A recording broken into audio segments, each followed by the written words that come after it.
You're listening to the Mind Over Murder podcast. My name is Bill Thomas. I'm a writer, consulting producer, and now podcaster. I am now trying to use my experience as the brother of a murder victim to help other victims of violent crime.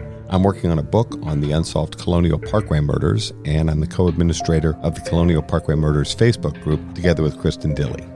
My name is Kristin Dilley. I'm a writer, a researcher, a teacher, and a victims advocate, as well as the social media manager and co-administrator for the Colonial Parkway Murders Facebook page with my partner in crime, Bill Thomas.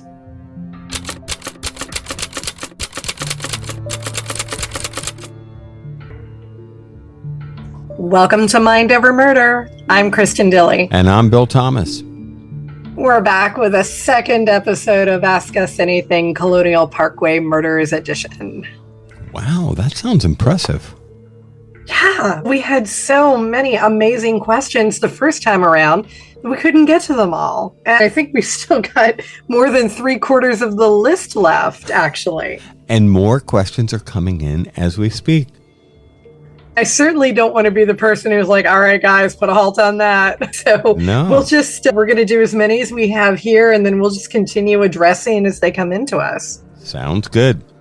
I also wanted to mention something, which is in our last episode, we had discussed briefly the fact that we're going to be together at a memorial service for Keith Call. And we wanted to give you the basics in case you want to put it down as a save the date. We'll have more details as they come together. The memorial service for Keith Call is going to be on October the 14th. That is the second Saturday in October. And that is going to be at Rosewell Cemetery in Gloucester. As the time draws closer, we'll put like a link and a map up in our show notes so that people can get an idea of the space. But we do hope that anybody who has been impacted by these cases and who knew or loved Keith Call, and certainly the other members of the Colonial Parkway Murders families will be there as well. So anybody who has feelings about these cases, we would encourage you to come out and share in this celebration, because this is the first memorial service that the Calls have been able to have for Keith. And we should take a moment here to mention this does not mean that his body has been found. It has not. But it seemed high time for the Call family, and then eventually for the Haley family as well, to have a place to go. This is a memorial that will be placed. There are no remains to be interred underneath it, but we do eventually hope that will be the case. And the nice people at the Cumberland Historic Cemetery Organization, who do historic monuments of this sort in Maryland and in Virginia, had approached the Call family to ask if they might be interested in this. And Edward Taylor, who's the president of the Cumberland Historic Cemetery Organization, approached them. He had been following the case for a number of years. One of the things that Joyce Call Canada and her brothers had said to us is they never really had an opportunity to do a memorial for Keith, because you're always hoping that Keith and Sandy are going to show up at some point. And the years go by and nothing has happened. And then this wonderful opportunity was presented to them by Mr. Taylor, which was very kind. And after talking about it amongst themselves, they thought this would be a nice way to mark Keith's passing. They may do something at a later date for Sandy as well. They're going to add a beautiful stone to the family plot at the Rosewell Cemetery, which is where the Call family, particularly their mother and father, are buried. So I think it's a really nice thing. The public is welcome to attend Saturday, October 14th at 2 p.m. at Rosewell Cemetery in Hayes, Virginia. That is definitely something that we're looking forward to. The two of us are going to be speaking, and there will be any number, I think, of opportunities for nice remembrances for Keith. We'll include more information on our social media page as that day grows a little bit closer. Well, let's go ahead and jump into it. Continuing the huge swath of questions given to us for Ask Us Anything, we're going to jump into the section that I'm going to call the suspect section. We covered a lot of general questions last time, and today we're going to seek to talk about suspects, and if we can, we'll get into DNA and forensic genetic genealogy. First question comes from Joanna Y., who asks probably the most important question of all, which is, do they have a suspect or suspects yet? Is DNA from one person, or are there multiple DNA samples at the different sites? Is any DNA linked to all the sites? Let's take those one at a time. These are excellent questions, and thanks, Joanna. Do they have a suspect or suspects yet? We have been told by law enforcement over the years that there are at least 150 persons of interest in the Colonial Parkway murders. As we talked about last time, I am increasingly convinced that there may be multiple offenders in the Colonial Parkway murders. That's just my personal opinion, and I could be completely wrong, and I'm very comfortable at some point if an arrest is made or a particular offender is identified, I'll be perfectly comfortable to be wrong. At least 150 persons of interest. Sometimes the FBI has talked to us about the list, which is at least 150 persons of interest, and then sometimes they refer to something as the short list.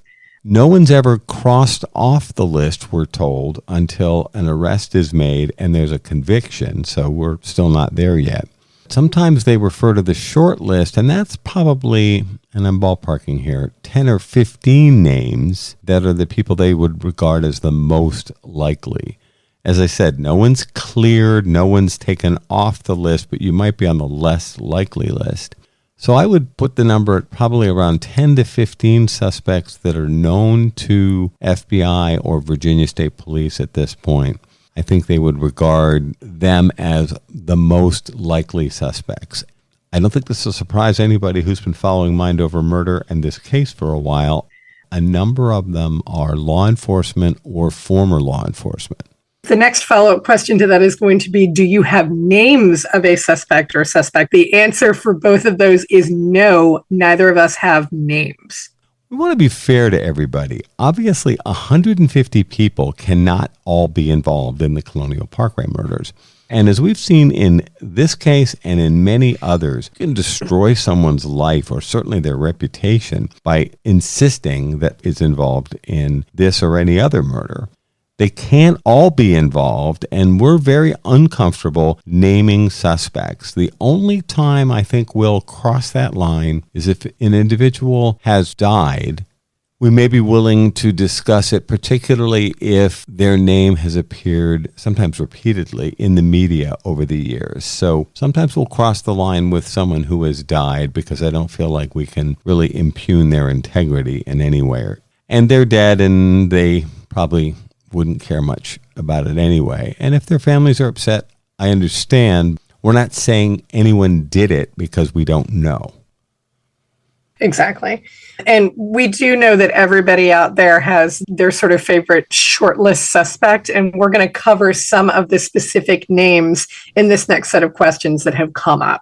Let's deal with the DNA question next. Is DNA from one person, or are there multiple DNA samples at the different sites? Definitely not DNA from one person that we're aware of. There are multiple DNA samples of potential suspects. You have to underline that. We're not saying we know for certain that these are the killers, but there are DNA samples at 3 of the 4 crime scenes. We've asked this question repeatedly of law enforcement, and the FBI has told us there is nothing in the forensics that links the 4 crime scenes in the Colonial Parkway murders. I cannot emphasize this enough. I know there are people that will insist it's this person or that person. They're responsible for all of the murders in the Colonial Parkway murders. They may be right. I personally don't think that's the case, but the FBI has told us repeatedly, and we've asked the question again within the last few months, is there any linkage between the 4 crime scenes? And they say no. So taking that at face value with the understanding they have not always been as truthful as we would like, we do not believe that there is any DNA linked to all 4 of the double homicides and the Colonial Parkway murders.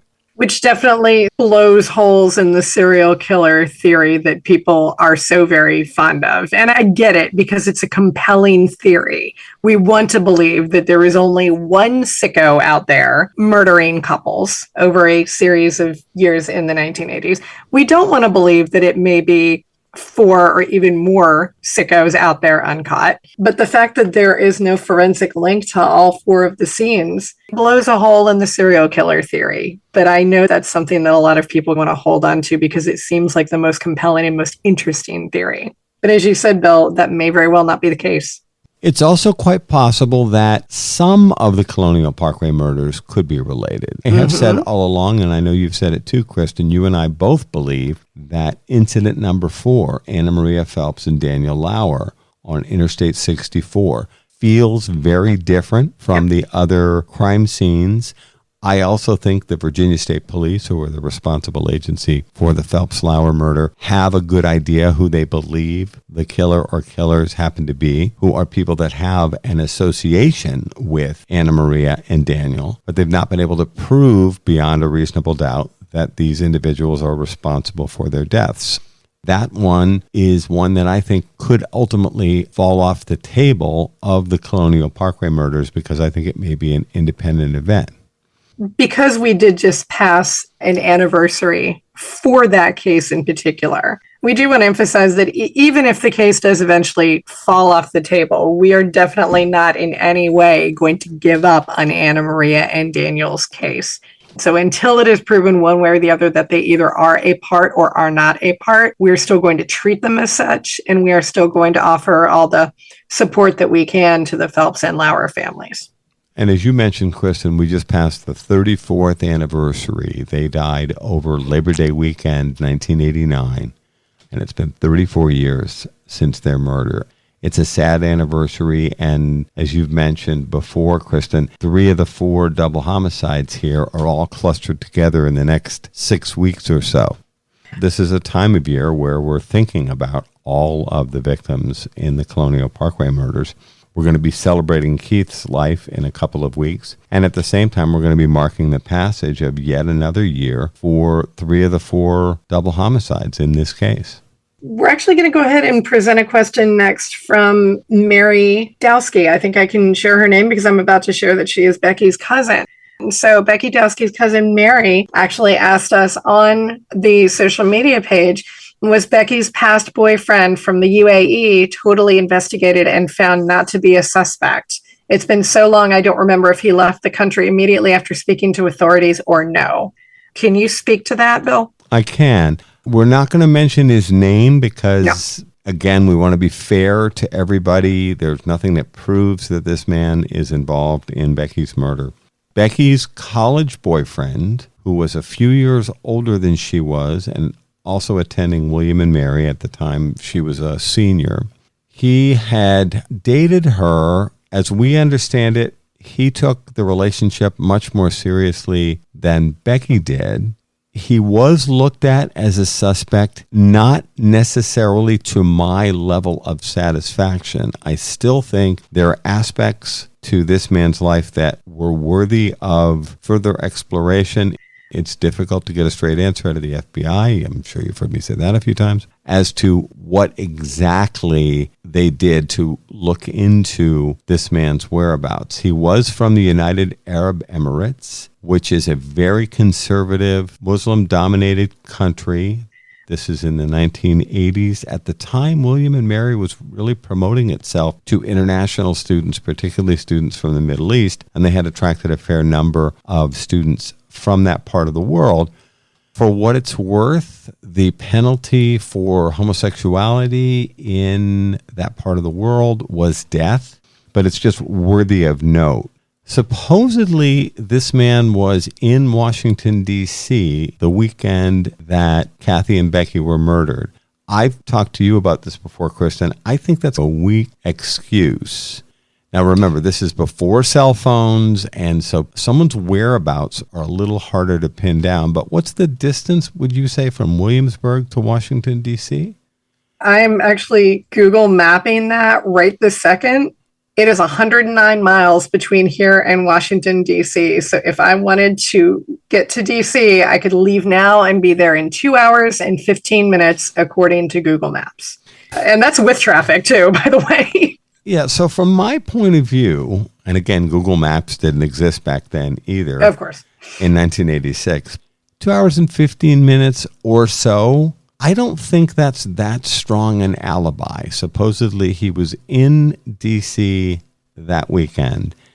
Given the fact that he could have killed Kathy and Becky and driven to D.C., established himself as being in D.C. that weekend, in other words, you make sure you're seen in public and that sort of thing, I still always felt from the very beginning that this guy deserved a second look. I've done a fair amount of research on him. He went on to graduate school also in Virginia after he graduated from William and Mary. He has had a brilliant career as a computer scientist. He was quite successful. He worked for a number of very large companies, including names that we would all know. He is married. He lives in Austin, Texas. His wife's an artist. They have a couple of kids. I know a fair amount about him. I know where he lives, the whole thing. I'm not an investigator, but I know how to use a computer. I never felt that he was sufficiently investigated, but there's nothing that highlights his involvement. One thing I did think at the time, and I've thought about it quite a bit since, there are aspects to Kathy and Becky's murder that to me feel consistent with what they call an honor killing in the Middle East, which is an absurd expression, but when men, pardon me while I roll my eyes, are dishonored by the women in their lives in the Middle East, they are often brutally murdered. The use of rope, knives, and fire in Kathy and Becky's murder is consistent with an honor killing. Supposedly, this guy was really upset when he found out that Becky was breaking up with him, and then really enraged when he found out he'd been thrown over for a woman. Now, does that all add up to murder? I don't know. It's definitely a possibility, one that's not been fully explored, at least not to my satisfaction. Our next question comes from Carla P., and it's our favorite current rabbit hole to go down, Bill. And I think anybody who's local, who's followed this case, is familiar with this name. And even though this, I don't even want to call him a gentleman, even though this person has passed recently, we're going to go ahead and use his name. The question is, has Ron Little and his security, quotation marks, company angle been exhausted? Was Laurie Ann Powell also a victim of the Colonial Parkway murderer? Rabbit hole time, rabbit hole time. Thank you, Carla, for the question. Yeah. Let's see if we can get through this fairly concisely. Ron Little was a criminal from New Zealand. He died it's coming up on 2 years ago, if I'm not mistaken. Yeah. He had emigrated to the United States, and he's got a very checkered past, both personally and professionally. He ended up moving to Southern California, where he met and married a woman. They had a child together, and then he broke up with her more or less and moved to Virginia. He was attending college in Virginia and working for a security company, Liberty Security, which is owned by a man named John Hawthorne, who's a former Gloucester County deputy sheriff. Supposedly, Ron Little purchased the company from John Hawthorne after working there for some time. I question whether that was a real sale or what they call a straw man sale, which is a fake sale. I think John Hawthorne may have maintained some interest in the company, and perhaps I'm not even certain that Ron Little would have had the cash to buy a security company. Liberty Security was a small security agency that provided security for department stores, convenience stores. People remember Rose's? Mm-hmm. Still are a couple of Roses around. Which is a department store, if I'm not correct? Yes, department store. I guess equate it with Kmart. And then also Little Sue and other convenience stores in the area. And they also trained security guards for roles in these retail establishments, as well as some private investigators. Strangely, Ron Little, despite the fact that he had a criminal background in New Zealand, he was involved in auto theft, drug dealing, and other sketchy matters in New Zealand, somehow he was permitted to acquire gun permits in Virginia and then to purchase a security company, at least on paper. Ron Little managed to insert himself in a very public way in the Colonial Parkway murders, much like Fred Atwell had done some years later. Ron Little claimed that he was being harassed by the FBI and law enforcement, including the INS, the Immigration and Naturalization Service. And he went public with a very strange letter, which we explored in another episode of Mind Over Murder a while back. We can link to that in the show notes here if you're interested in learning more about Ron Little. He wrote this very odd letter to a number of media people, to President Bush, who was president at that time, and a whole bunch of other people, Oprah included. It was the 1980s, claiming that he was being harassed by the FBI. And at the same time, he was making these public pronouncements on local television and in other media, claiming that he knew who was involved in the Colonial Parkway murders and then he was going to help solve the case. He inserted himself in a very strange way. Ultimately, he was deported from the United States after being arrested by the FBI. He was deported by the INS and the FBI in August 1989, which roughly lines up with the end of what we refer to as the Colonial Parkway murders. I can't say for certain that Ron Little has any involvement there. He did own this security company. After he purchased the company, he changed the name to Advance Security and claimed to be the owner of the company. He was returned to New Zealand, where he lived for a number of years. He died a couple of years ago, and then very curiously, his family, he has 5 children by 5 different women, 2 in the U.S., both of whom he married, and 3 in New Zealand. He was not married to those women. His 5 grown children by 5 different mothers. The New Zealand contingent, the 3 kids that he had in New Zealand, approached me a couple of years ago, shortly before his death, and said that their father had claimed to have been involved in a series of unsolved murders in Virginia, which I agree is an odd thing for your father to tell you. He would have been discussing this as far back as when his kids were teenagers, and we're still trying to pin down many of the aspects of what it is that Ron Little told his family. I use the word family. It's a very unusual group of people in that with the 5 different relationships with the 5 different women, these young people who are now in their 30s for the most part, they don't even know each other. And interestingly, one of the sons said to me, "You actually know more about my family than I do," because I had studied the family and tried to figure out who was who and where they were. It's a very curious situation that I am still very interested in exploring. To Carla's question, we don't feel that the Ron Little Liberty Security / Advanced Security angle has been explored sufficiently at all. We think there is a lot more to this, at least potentially to this. And we do agree it's intensely curious and odd that a man would tell his teenage children, yes, I was involved in a series of unsolved murders, in great detail, by the way, much of which lines up with the Colonial Parkway murders. He didn't refer to them as the Colonial Parkway murders. He didn't mention specific victims by name, but he told them some very curious stories before his death from cancer a couple of years ago about his potential involvement in the case.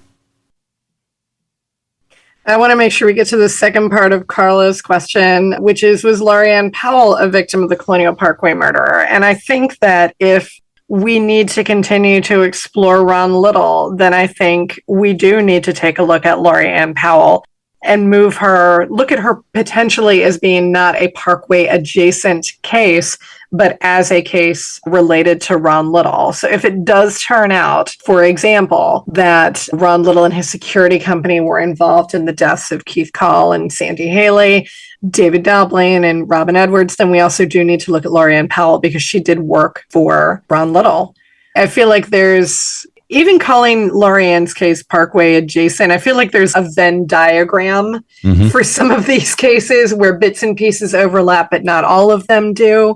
So Lorianne Powell doesn't necessarily link to every single of the cases, but definitely she has some ties in with Ron Little and the connection to Liberty Security. Are the authorities looking at her as a victim of the Colonial Parkway murders? I don't believe so. Bill, have you ever heard the FBI comment one way or the other about Lorianne Powell or Brian Pettinger? No, I've talked to them about both of those young people. And just to refresh everybody's memory, Lorianne Powell is a young woman that was murdered around the same time as Keith Call. She worked at Liberty Security as a secretary and bookkeeper. Right around the same time that she was murdered, another young man named Brian Pettinger, who also worked at Liberty Security. So these people worked with Ron Little. Brian Pettinger was also brutally murdered. In both of these examples, they were stabbed and their bodies were dumped in bodies of water. Do you recall which ones? Brian Pettinger was found in Chuckatuck Creek, and Lori was found in the James River. In addition to two people, Brian Pettinger and Lorianne Powell, who were both murdered right around the same time as Keith Call and Cassandra Haley, there's also two other connections that we're aware of between two of the victims in the Colonial Parkway murders and Liberty Security as well. And this is what Kristin's talking about with the Venn diagram. Robin Edwards' mother, Bonnie Edwards, also worked at Liberty Security in the office. So there's that connection. And then a bit more tenuous, but worth mentioning, Terry Haley, sister of Sandy, had worked as a police officer with a former Gloucester County deputy sheriff who had moonlighted at Liberty Security and was a running buddy with Ron Little. That's a curious connection as well, and his name has often been mentioned in connection with the Colonial Parkway murders. We're not saying he's involved. Now, The dating relationship is obviously a bit more tenuous. It's nonetheless part of a pattern we're seeing here. So by my count, that's 4 interconnections in the murders of 6 young people, Robin Edwards and David Knobling, Keith Call and Cassandra Haley, Lorianne Powell and Brian Pettinger, all of whom have a direct or a dotted line connection to Liberty Security. Yeah, sounds to me like they need a little bit more looking into, but what do we know? We're just podcasters. You're listening to Mind Over Murder. We'll be right back after this word from our sponsors.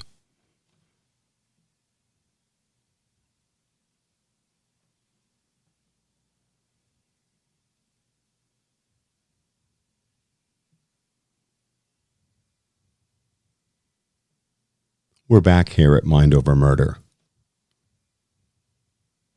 Next question comes from Jessica, and this is something that we explored a little bit with our guest Kate Miles when she guested with us not once but twice. There's some overlap here with her book Trailed, which, by the way, is up for a Clue Award at the upcoming CrimeCon. Yay for Kate. The question from Jessica is, where was known serial killer Richard Mark Evanitz in October of 1986? He was 23 and in the Navy at the time and seems to be the likely perpetrator in the Shenandoah murders of Julie Williams and Lolly Winans, a case that does bear some resemblance to Kathy Thomas and Rebecca Dowski. This is something that the FBI has looked at, and they've mentioned Richard Mark Evanitz to me on a number of occasions. He was in the area, I can't say definitively in October 1986, but he had served in the Navy and had served in Norfolk. Service records for individual members of the United States Armed Services are not something that anyone can acquire. So this isn't something that I've ever been able to see a copy of.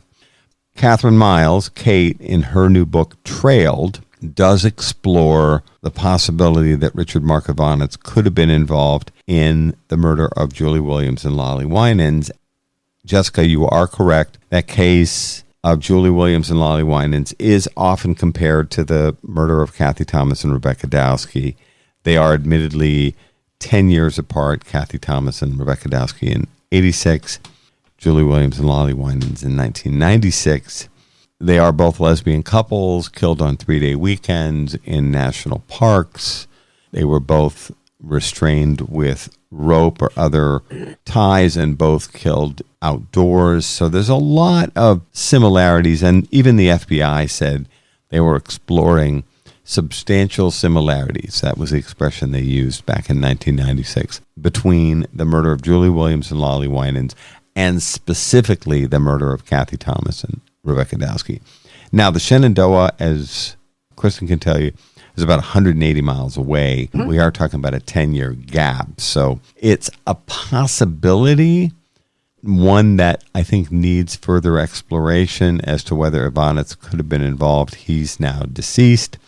Kate continues to pursue these avenues even after the publishing date of her book. And we've talked to her within the last couple of months. She's still definitely working on this. It'd be very interesting to see if Ivanitz could be tied in to the Williams Winans case. I'm not sure he's involved in Kathy and Becky's murder, but it's definitely something that deserves further exploration. Yeah, I agree wholeheartedly. And that is something that I hope. We were alluding to this earlier off air, Bill, and I'm just going to go ahead and say it because I feel I need to vent my spleen for just a second. And it can't always be you. Sometimes it's going to be me too. Go right ahead. I wish that the FBI, and I know that we don't know all of what they do or even half of what they do because they don't tell us anything. But I really wish that they were a little more open and creative in their thinking as to what may or may not be connected. And I really wish that they were willing to spend more time running down leads, even if it seems like those leads are old. I really wish that they would spend more time checking out connections between these various cases. I feel like every couple of years, not every couple of decades, but every couple of years, somebody needs to go through and check their work and be like, hello, have you looked at this again recently? Maybe you can run that down a second or third time. I can't sit here in good conscience and say that I feel the FBI has done everything that they can to solve these cases because I don't feel that way. I really don't. And I don't think you feel that way either. Not to put words in your mouth or anything. No, I agree with everything you just said. I really just wish that there was some accountability over the FBI rather than allowing the FBI to police themselves. I wish that there was some larger agency that would look in on cases like this and go, hey, you guys actually doing anything here? Like, how's this coming? I feel like there's not a lot of accountability there, and I want somebody to be accountable for this. I want somebody, and I don't know who that person would be or what body that would be, but I want somebody to look over at these cases and go, you know what? There's plenty of evidence here, and it's been 37 years for the oldest of these. Maybe, I don't know, maybe it's time we hand this off to someone else. That's not going to happen, but I want it to. I completely support everything you just said. I don't normally get that way, but like for our listeners, I don't normally get that way. I don't normally decide that I'm going to just sit here and have a righteous monologue about the whole entire thing, but I'm in a bit of a mood today with regard to the FBI. And I would just like to see more accountability. That's been a theme this last couple of weeks of going back to school is accountability. And so it's on my mind. It's in my brain pan. And if we're going to use that word, then I want the FBI to have some. Because I feel like it really hasn't when it comes to this case. They're doing amazing work on other cases. They did amazing coming in and working on the Long Island serial killing case. That's fantastic. Can we please get some of that mojo over here? I'm with you. All right. Our next question comes from Andrea C. This is actually it's an interesting question. It's a good one. I think a lot of it does come in relation to Patricia Cornwell's All That Remains. Andrea asks, was anyone at either Cheatham Annex, which is the Navy weapons station, or Camp Perry, which is the CIA training base around here? It's supposed to be secret, but it's not actually. Was anyone at either Cheatham Annex or Camp Perry ever questioned, given their proximity to the Parkway? Additionally, were other sections of the Parkway searched for evidence? Let's deal with the Navy base and the CIA base first. Bill, what do you know about anyone being questioned at Cheatham Annex? I'm not aware of anyone being questioned. I am aware of the fact that they did check records to see who was going on and off base. At Cheatham Annex specifically, Camp Perry, I'm less aware. There have been some wild theories about Camp Perry trainees, I guess you'd say, going rogue and trying out techniques on assassinations along the Colonial Parkway. I think these are absurd theories. That's full Patricia Cornwell stuff. I don't think it would ever be there if it weren't for all the remains. No, I think she's promoted a fair amount of just wrong-headed theories about the Colonial Parkway murders in her book, All That Remains. Cheatham Annex is immediately proximate to where Kathy and Becky were likely murdered. And the Cheatham Annex overlook is where Kathy's car was found. And you can see the annex in the distance, perhaps a mile away across the water. And that's a place where Navy ships are loaded with high explosives, including nuclear weapons. The Camp Perry thing seems like a stretch. Cheatham Annex, not aware of anybody ever being questioned there. All right, let's get into the other sections of the parkway that were searched for evidence. We did discuss last time about whether or not cadaver dogs had been allowed onto the parkway. The parkway is 23 miles long, and so there are many areas that are not immediately proximate to Keith and Sandra's dump site where the car was found and Kathy and Becky's. So what do we know, if anything, about other sections of the parkway that were searched for evidence, or were they? We don't know a lot. We know that searching was conducted. I know in Kathy and Becky's case, they searched for a murder weapon along the fence line at Cheatham Annex, which is immediately adjacent to the Ringfield Plantation, which is a possible site of Kathy and Becky's actual murder, as opposed to the dump site, the Cheatham Annex overlook, where the car was found.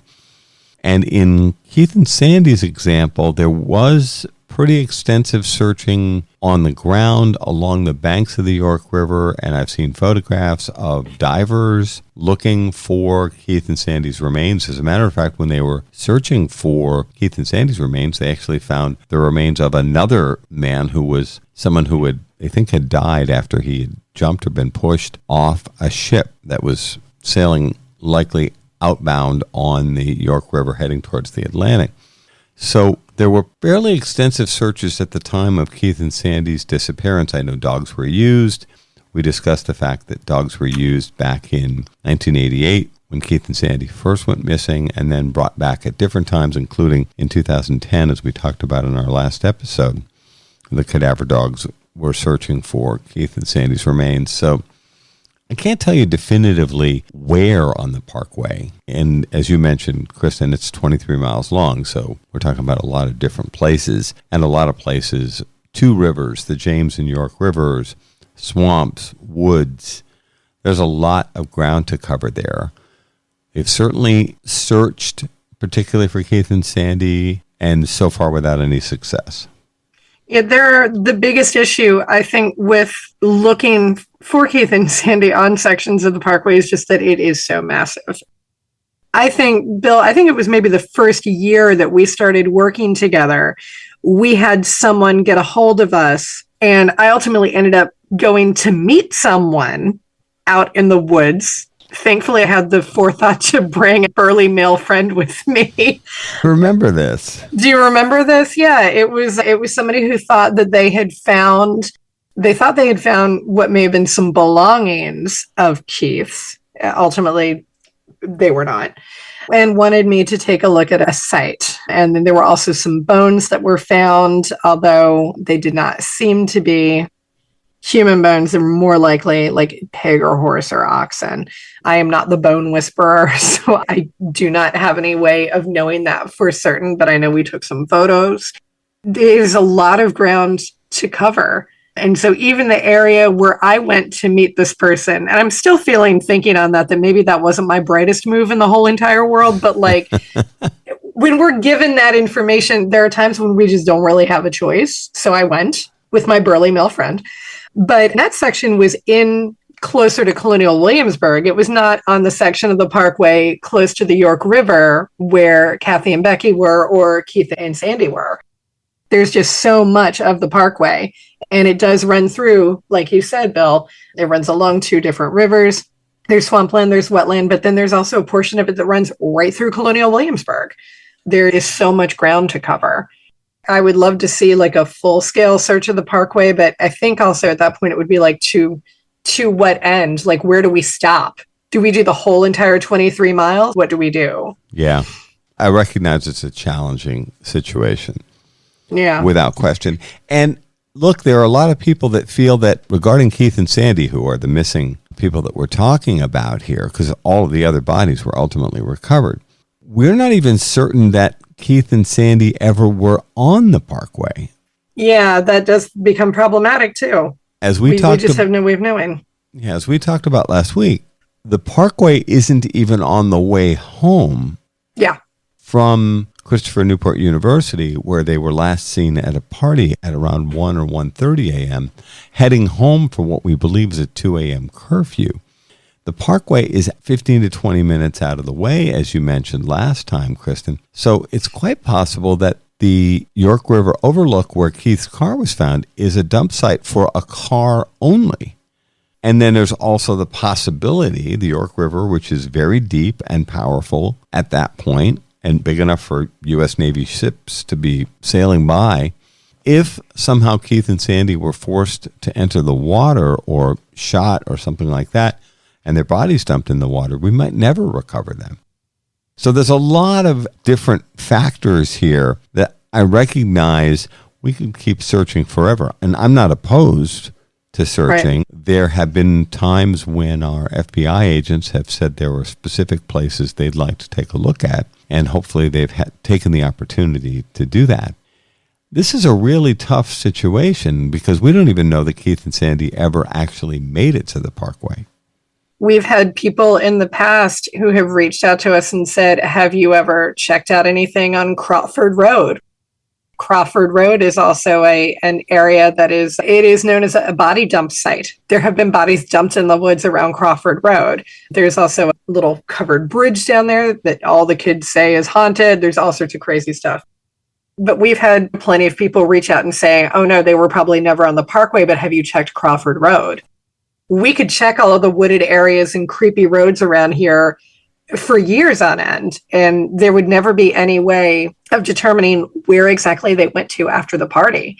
I think it's entirely possible that maybe they went to get into Keith's car and somebody pulled a gun on them, and from there, they never did make it onto the Parkway. I don't know. There's so many different things, and that's why the Colin the Haley case, I think, is one of the most confounding and frustrating because there are so many things we do not know. We are never going to know, short of a full confession from someone, we are never going to know exactly what happened. We're not going to know cause of death. We're not going to know time of death. There are so many things, and that's very frustrating. It also makes it really hard to pick out whether or not, if this is a serial killer, and I know neither of us really think that anymore, but if it is, we'd have no way of being able to ascertain that. We're missing cause of death and manner for two of the victims. Very frustrating.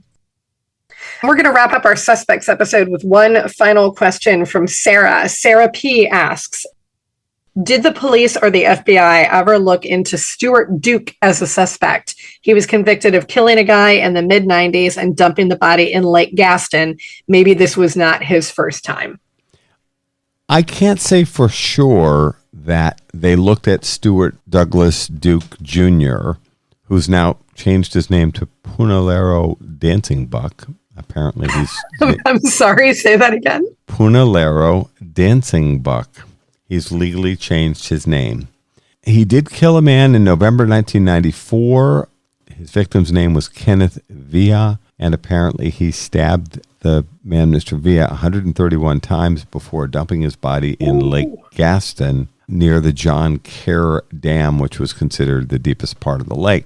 I don't know if the FBI has ever looked at this man. I'm not sure I see the connection. I found recent articles that said that he was denied parole. He's now 70 years old, but he's still considered to be a risk to the community. I'm not sure if he has any connection to the Williamsburg area or not, but it's something that the FBI and the Virginia State Police certainly would have been aware of, and he is currently incarcerated under the care of the Virginia Department of Corrections.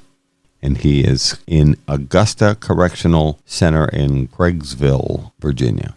Nice place to be. Actually, you know what? Let's end on one more question. And I like this. We were both really tickled by this question. And we've been trying to figure out, like, how are we going to answer this? I think if we have a hot mic in front of us, maybe we can come up with something interesting. So here's the question. And this is a sort of a late breaking question from Virginia P. And Virginia asks, what is the most interesting piece of information you have that most people don't know and won't hurt the investigation if made public? I love that question. I've been racking my brain trying to figure out how can I answer this? Wow. There's a lot of stuff that we know that we can't necessarily share. Yeah, that's the problem. I'll go on a little bit of a skinny branch here. Okay, the FBI is listening, so be careful. Based on conversations with law enforcement, I believe that investigators have suspects that they believe are involved in the Colonial Parkway murders, but the suspects who are on the short list, as we talked about a few minutes ago, to my eye, look more like individual offenders responsible for one of the double homicides in the series, rather than a serial killer who may be responsible for 3 or 4 of the double homicides in the Colonial Parkway murders. So I think the leading suspects in the Colonial Parkway murders look and feel like they might only be responsible for one of the Colonial Parkway murders. It's possible we may not be looking at a series of murders, but perhaps a series of independent events. I like his answer. Can I copy his answer, everybody? And this Ask is just the teacher who says, do your own work. I'm asking, can I use that answer? I think that's great. I really am trying to come up with what is the most interesting singular piece of information that I know that isn't going to hurt anything. And because I'm paranoid enough to think that anything I say is going to hurt the investigation, I'm almost afraid to say anything. I'm going to tweak the question just slightly and give an interesting piece of trivia. okay. That maybe most people don't know. You and I know it, of course, and maybe some other people who pay super close attention to the pod. But I think maybe a lot of people out there in the world don't know that one of the bones from Anna Maria Phelps's hand was sent to the Smithsonian Institute to have some testing done on it. I always thought that was very interesting. And if anybody watched the long-running hit TV series Bones, I don't even know if you watched this, Bill. Did you watch Bones? No, I never did. Bones is based in the Jeffersonian Institute of the Smithsonian, and the Smithsonian actually has a whole vault out of public view in which there are bones, bone fragments, in some cases whole entire human bodies that are sent to the Smithsonian for analysis. I always thought it was very interesting that Anna Maria Phelps' finger bone, which ultimately had a nick mark in it from a knife, I always thought it was cool that was sent to the Smithsonian for analysis. To the best of my knowledge, that didn't happen with any of the other cases. I believe you're correct. So that's my interesting trivia piece. And I'm sure that there are going to be people out here who are like, I knew that, next, give us more. But I'm just paranoid enough and I don't want my own run-in with the FBI enough that I don't want to say any more beyond that. We're only about halfway through our Ask Us Anything questions. So I guess you lovely listeners are in for yet another episode of Ask Us Anything. But we're going to wrap it up with DNA questions next time, FG questions, all of the sciencey stuff. And then there are a couple of random, we'll throw it out there and see what you answer questions that we'll knock out as well. Thank you so much for listening to this episode of Mind Over Murder. We do appreciate you listening, and we appreciate your support of the Colonial Parkway murders, their families, and us, your hard-working podcast hosts. We do encourage you over the next couple of days, if you are planning on going to CrimeCon, we are up for an award at the Clue Awards. We are up for Creator of the Year.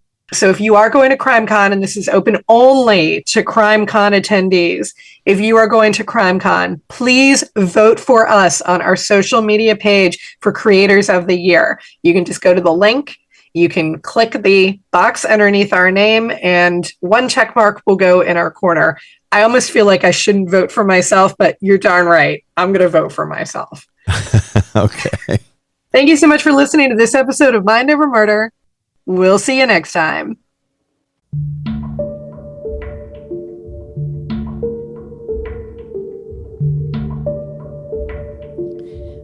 Mind Over Murder is a production of Absolute Zero and Another Dog Productions.